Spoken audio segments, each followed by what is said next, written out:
जय हिंद साथियों, आप सभी का बहुत बहुत स्वागत है आपका अपना इस चैनल स्टूडेंट्स डिमांड पर, जहां पर आपकी सभी डिमांड्स को पूरी की जाती है। तो आज के इस वीडियो में हम लोग फिर से देखने वाले हैं अरिथमेटिक प्रोग्रेशन का कुछ इंपॉर्टेंट क्वेश्चन के बारे में।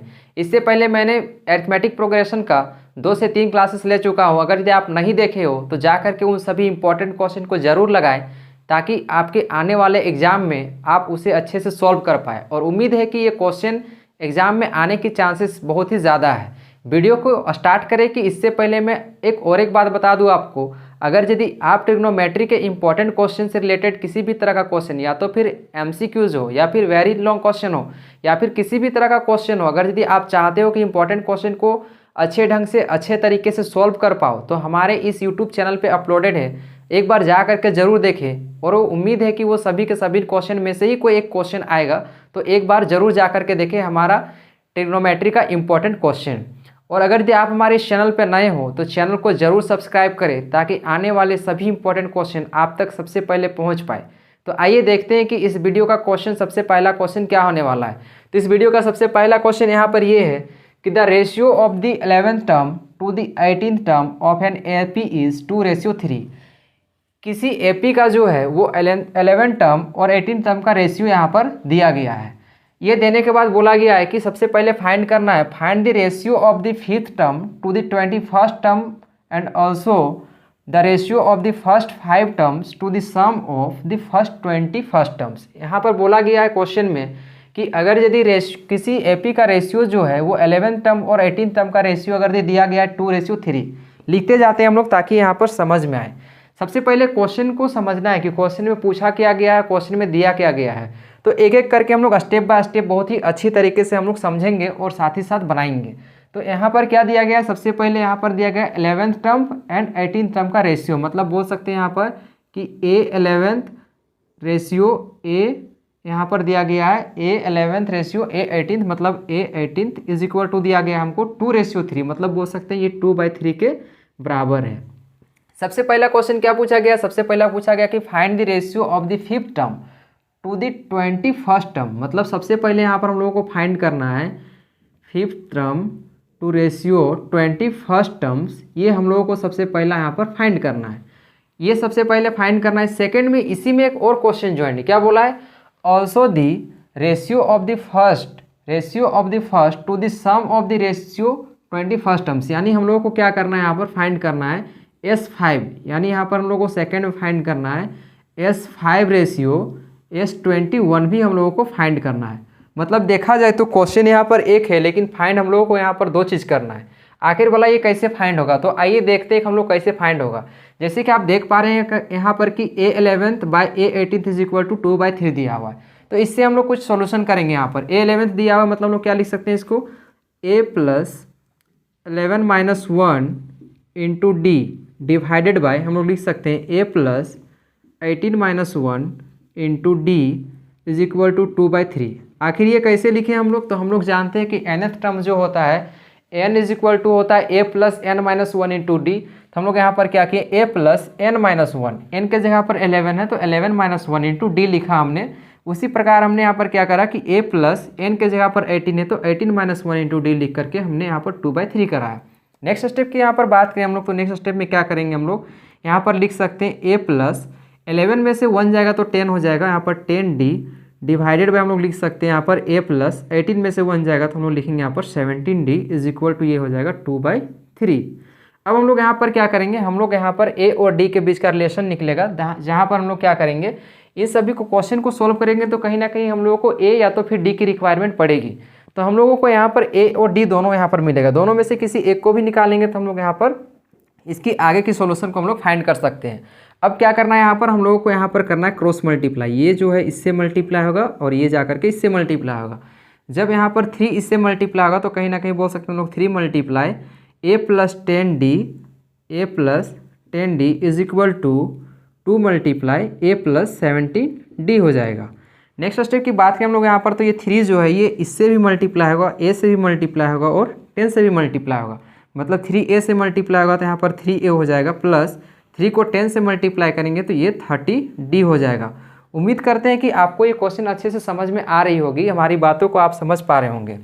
यहाँ पर इसके बाद हम लोग लिख सकते हैं कि यहाँ पर 2 को a से करेंगे तो ये क्या हो जाएगा 2a प्लस 2 को 17 से करेंगे तो 34d हो जाएगा। अब क्या करेंगे हम लोग, a वाले को एक साइड d वाले को एक साइड करेंगे, मतलब यहाँ पर लाइक टर्म को एक साइड करेंगे, यानी 3a माइनस यहाँ पर 2a इज इक्वल टू लिखेंगे हम लोग 34d माइनस 30d, ये हम लोग लिखेंगे। 3a में से 2a जाएगा तो 1a बचेगा, 1a का मतलब हम लोग बोल सकते हैं कि a इज इक्वल टू, और 34 में से 30 जाएगा तो हम लोग बोल सकते हैं यहाँ पर 4d हो जाएगा। यानी a बराबर कितना आ गया हमारा, a बराबर आया हमारा 4d।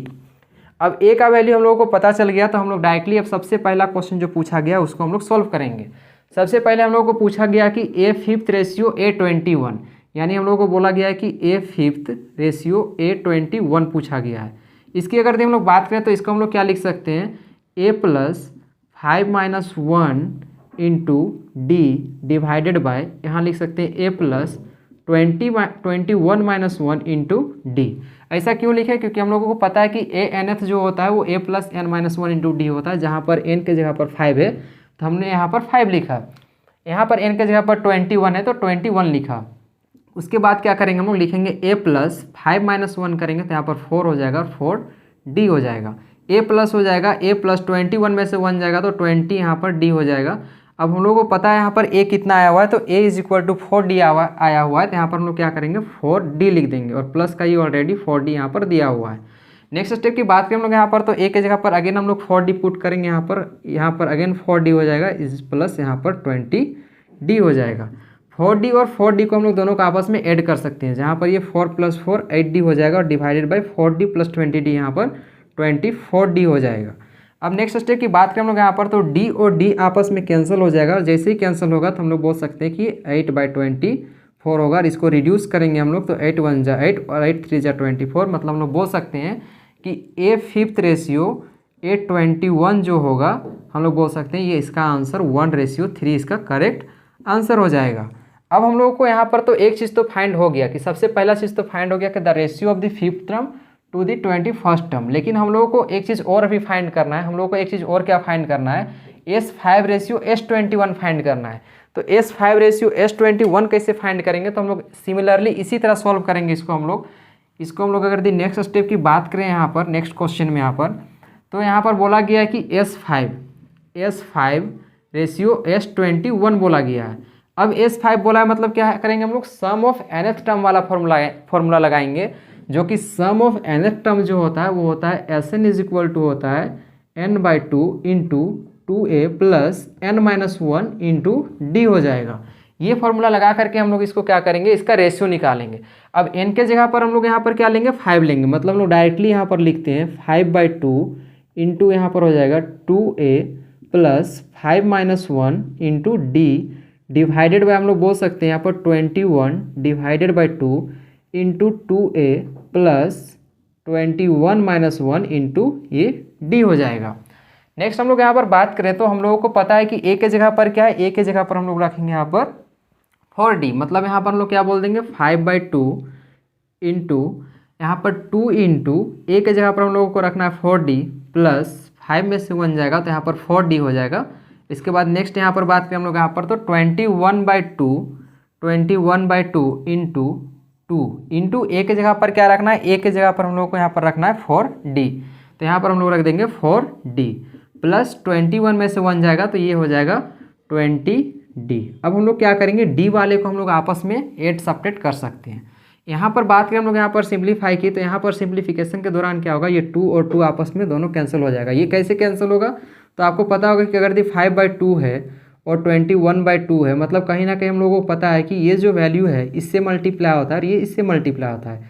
इसके दौरान में क्या होगा, ये 2 और 2 आपस में कैंसिल हो जाएगा, तो हम लोग बोल सकते हैं यहाँ पर 5 इंटू ये 2 4 जा 8d हो जाएगा। हम लोग लिख सकते हैं यहाँ पर 8d प्लस यहाँ पर हो जाएगा ये 4d। अब बात करें हम लोग यहाँ पर नेक्स्ट स्टेप भी, तो यहाँ पर 21 है तो 21 एज इट इज रहेगा, 2 4 जा 8d हो जाएगा, यहाँ पर 8d लिख देंगे और प्लस का हो जाएगा ये 20d। अब इसको सॉल्व कर देना है, और हम लोग पता है कि d और d वाला आपस में 8 सेपरेट कर सकते हैं, यानी 8 और 4 को अगर हम लोग जोड़े तो ये 12d हो जाएगा, 5 × 12d हो जाएगा डिवाइडेड बाय 20 और 8 को जोड़ेंगे हम लोग तो यहाँ पर 28d हो जाएगा, और मल्टीप्लाई यहाँ पर 21 ऑलरेडी दिया हुआ है।